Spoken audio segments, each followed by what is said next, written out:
আসসালামু আলাইকুম বন্ধুরা। আজকের ভিডিওতে আমরা একটা রুম হিটার বানাবো। এই শীতের ভিতরে রুম হিটারটা আমাদের অনেক কাজে আসবে। ঠান্ডার সময় রুম হিটারটা থেকে গরম বাতাস বের হবে, আর গরমের সময় কিন্তু এটা থেকে গরম বাতাসই বের হবে, ঠান্ডা বাতাস কিন্তু বের হবে না। এই রুম হিটারটাকে বানানোর জন্য আমি কম্পিউটার পাওয়ার সাপ্লাইয়ের এই বডিটাকে নিয়েছি।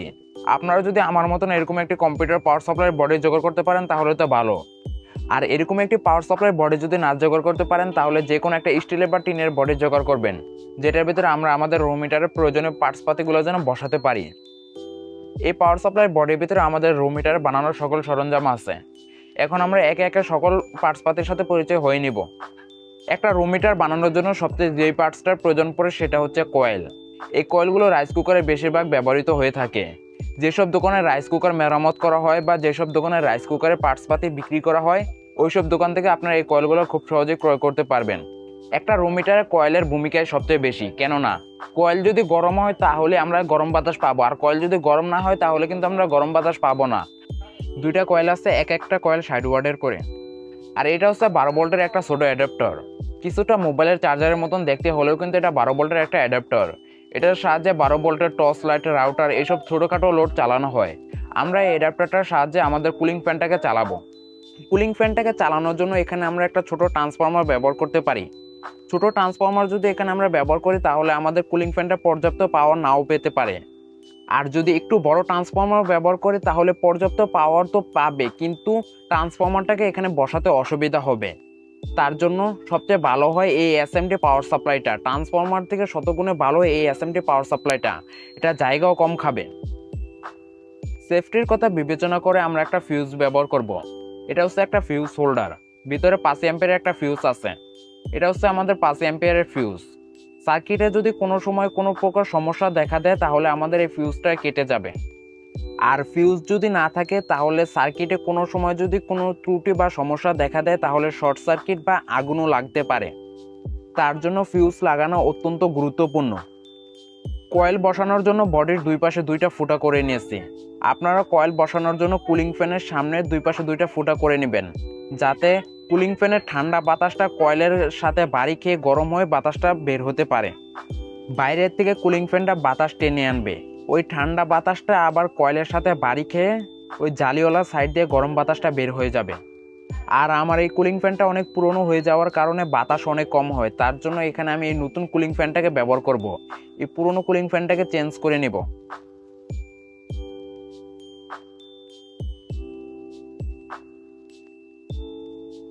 পুরনো কুলিং ফ্যানটাকে খোলা হয়ে গেছে, এখন আমরা আমাদের নতুন কুলিং ফ্যানটাকে লাগাবো। আর এই কুলিং ফ্যানটা যেভাবে লাগানো আছিল সেভাবে কিন্তু আমরা লাগাবো না, কুলিং ফ্যানটাকে উল্টো করে লাগাবো। এই যে আমাদের নতুন কুলিং ফ্যানটা, কুলিং ফ্যানের যে স্টিকারওয়ালা সাইডটা আছে সেই স্টিকারওয়ালা সাইডটা এই যে বাইরের দিকে থাকে। এখন আমরা এই স্টিকারওয়ালা সাইডটাকে ভিতরের দিকে দিব, আর পাখাওয়ালা সাইডটাকে বাইরের দিকে দিব, যাতে বাইরের বাতাসটাকে ভিতরে টেনে আনতে পারে। আর কুলিং ফ্যানটা যেভাবে আসছিল সেভাবে যদি আপনারা বসান তাহলে এটা ভিতরের থেকে বাতাসটাকে টেনে বের করবে। এতে গরম বাতাস তো হবে কিন্তু অনেক কম বাতাস হবে। মোটর ফ্যান যেটাই হোক এগুলো তো বাতাসকে বানাইতে পারে না, পরিবেশ থেকে বাতাসকে টেনে আনে। যখন কুলিং ফ্যানটা বডির ভিতর থাকবে তখন তেমন একটা বাতাস টেনে আনতে পারবে না। তার জন্য কুলিং ফ্যানটাকে উল্টোভাবে বসাবো, যাতে বাইরের থেকে বাতাসটাকে টেনে আনতে পারে এবং ওই বাতাসের চাপের কারণে কয়েলের সাথে বাধাপ্রাপ্ত হয়ে সামনের জালি দিয়ে সহজে বের হতে যেন পারে। এখন আমরা কুলিং ফ্যানটাকে বসিয়ে নিব, স্টিকারওয়ালা সাইডটা ভিতরের দিকে আর পাখাওয়ালা সাইডটা বাইরের দিকে।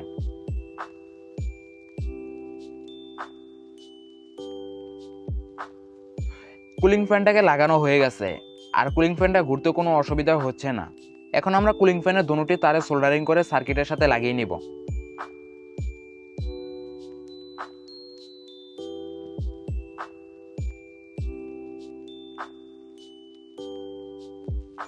সার্কিটের আউটপুটের সাথে ছোট করে একটি লাল আর একটি কালো তার লাগানো আছে। এখন আমরা এই দুটি তার খুলে কুলিং ফ্যানের তার দুটিকে লাগিয়ে নিব।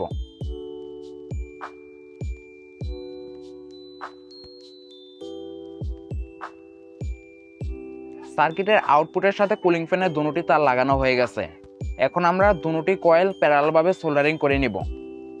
কয়েল দুটোটাকে সিরিজেও কানেকশন করা যাবে। সিরিজে কানেকশন করলে একটা কয়েল যদি নষ্ট হয়ে যায় অন্য কয়েলটাও বন্ধ হয়ে যাবে। সবচেয়ে ভালো হয় প্যারালালভাবে কানেকশন করা। কয়েলগুলোকে একটু ঘষে সোল্ডারিং করে নিব। দুটোটা কয়েলের মাথা এভাবে ধরে প্লাস দিয়ে একটু চ্যাপটা করে সমান করে দিলে ভালোভাবে সোল্ডারিং করা যাবে। এখন আমরা কয়েলের এই মাথার উপরে ভালোভাবে সোল্ডারিং করে নিব। এই দুইটা কয়েলের মাথাকে সোল্ডারিং করা হয়ে গেছে। এখন আমরা সেম ভাবে ওই দুইটা কয়েলের মাথাকে সোল্ডারিং করে নিব।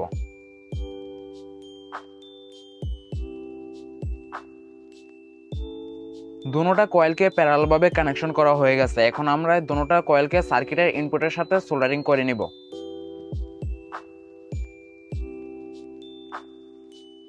পাওয়ার ইন করার জন্য এখন এই কয়েলের উপর আরেকটা ষোলো তার সোল্ডারিং করে নিব।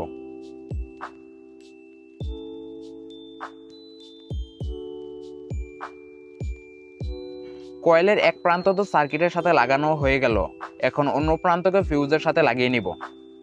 আগের ফিউজ হোল্ডারটা তেমন একটা ভালো ছিল না, তার জন্য এই নতুন ফিউজ হোল্ডারটাকে নিয়েছি।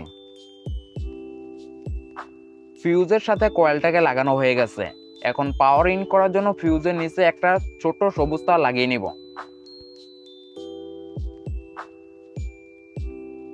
কুলিং ফ্যানের সাথে দুইটা এসি কানেক্টর আছে। সার্কিটটাকে চালানোর জন্য যে পাওয়ারটা প্রয়োজন সেই পাওয়ারটা আমরা এই কানেক্টরের থেকেই নেব। সার্কিটের যে ইনপুটের তারগুলো আছে সেই ইনপুটের তারগুলা কানেক্টরের দুইটা টার্মিনালের সাথে লাগিয়ে নিব।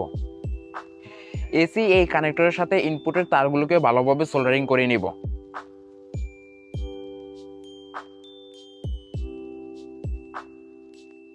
কয়েলের কাজ করা সম্পূর্ণ হয়েছে। এখন সার্কিটের ইনপুটে পাওয়ার ইন করার জন্য আরেকটি তার লাগালে সার্কিটের কাজ করা সম্পূর্ণ হবে। এই তারটাকে সার্কিটের সাথে ভালোভাবে সোল্ডারিং করা হয়ে গেছে। এখন পাওয়ার ইন করার জন্য এই তারটাকে ফিউজের সাথে ভালোভাবে সোল্ডারিং করে নিব। ফিউজের সাথে কয়েলের যে তারটা লাগানো আছে সেই কয়েলের তারটাকে ফিউজের সাথে না লাগিয়ে যদি সার্কিটের সাথে লাগিয়ে দেয় তাহলে আরও ভালো হয়।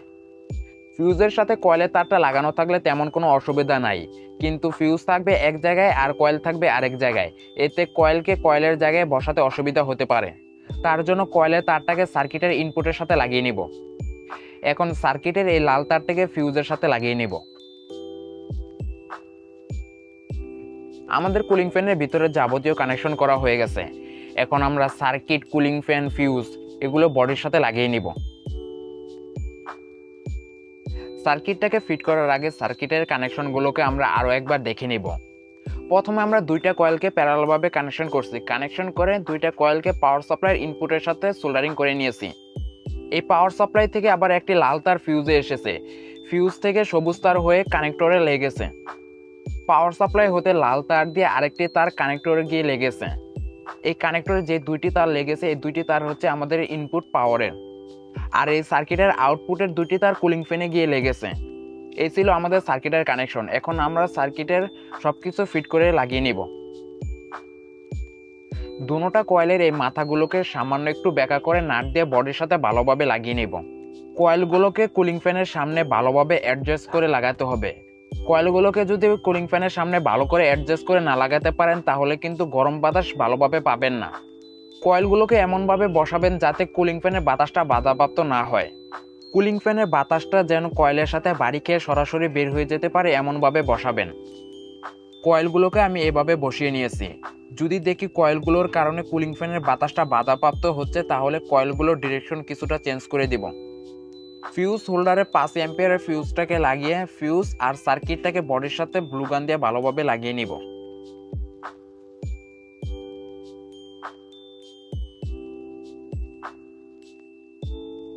সার্কিটটাকে আমি সরাসরি বডির সাথে লাগাচ্ছি না, কানেক্টরের আর্থিং টার্মিনাল আর কুলিং ফ্যানের সাথে ব্লু গাম দিয়ে সার্কিটটাকে লাগিয়ে নিব।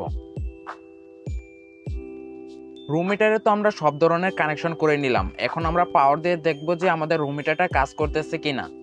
পাওয়ার দেওয়া মাত্রই সার্কিটে ছোট্ট করে একটি সবুজ কালার বাতি জ্বলেছে। বাতিও জ্বলতেছে আবার কুলিং ফ্যানটাও চলতেছে, কয়েলগুলোও আস্তে আস্তে গরম হচ্ছে। আমাদের এই রুম মিটারটা কাজ করতেছে, হালকা হালকা গরম বাতাস হচ্ছে। এখন আমরা রুম মিটারের উপরের বডিটাকেও লাগিয়ে নিব।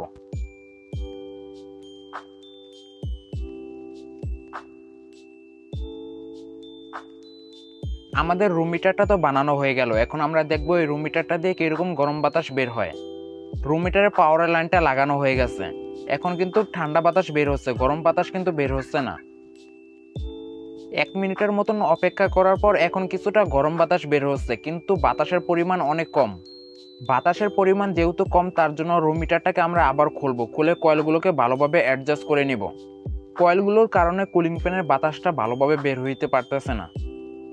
এই পাশের যে জালিওয়ালা ছিদ্রটি দেখতে পারতেছেন, এই পাশের এই জালিওয়ালা ছিদ্র থেকে, এই বড় ছিদ্রটা থেকে বাতাস অনেকটা বেশি বের হয়। তার জন্য কয়েলটাকে আমি এইভাবে অ্যাডজাস্ট করে নিয়েছি। আশা করি কুলিং ফ্যানের বাতাসটা এখন আর আগের মতন বাধাপ্রাপ্ত হবে না। কুলিং ফ্যানের বাতাসটা কয়েলের সাথে বাড়ি খেয়ে সরাসরি বের হয়ে যেতে পারবে। এখন আমি রুম হিটারের উপরে কাভারটাকে লাগিয়ে নিব। আমাদের রুম হিটারটা এখন ব্যবহারযোগ্য। রুম হিটারটা ব্যবহারের জন্য এখন সম্পূর্ণভাবে প্রস্তুত। আর এই রুম হিটারে কয়েল বসানোর জন্য যে নাট ব্যবহার করছি, ওই নাটের মাথাটাকে কেটে ছোট করে দিয়েছি, বড় থাকলে সমস্যা হতো। বন্ধুরা, আরেকটি কথা, এই রুম হিটারে যদি আপনার সেফটির জন্য আর্থিংয়ের ব্যবস্থা করতে পারেন তাহলে সবচেয়ে ভালো হয়। কোনো সময় যদি রুম হিটারের কয়েলগুলো শর্ট হয়ে যদি বডিটা কারেন্ট হয়ে যায়, তখন আর্থিংয়ের কারণে আমাদের তেমন কোনো কিছু হবে না। আর্থিংয়ের ব্যবস্থা না করলেও চলবে। আপনারা যদি চান তাহলে সেফটির জন্য করতে পারেন। বন্ধুরা, আজকের এই ভিডিওটা এই পর্যন্ত। ভিডিওটা দেখার জন্য আপনাদেরকে ধন্যবাদ। পরবর্তী ভিডিও পেতে চ্যানেলটাকে সাবস্ক্রাইব করুন। আর এই ভিডিওটা যদি আপনাদের থেকে একটু ভালো লাগে তাহলে একটি লাইক করুন।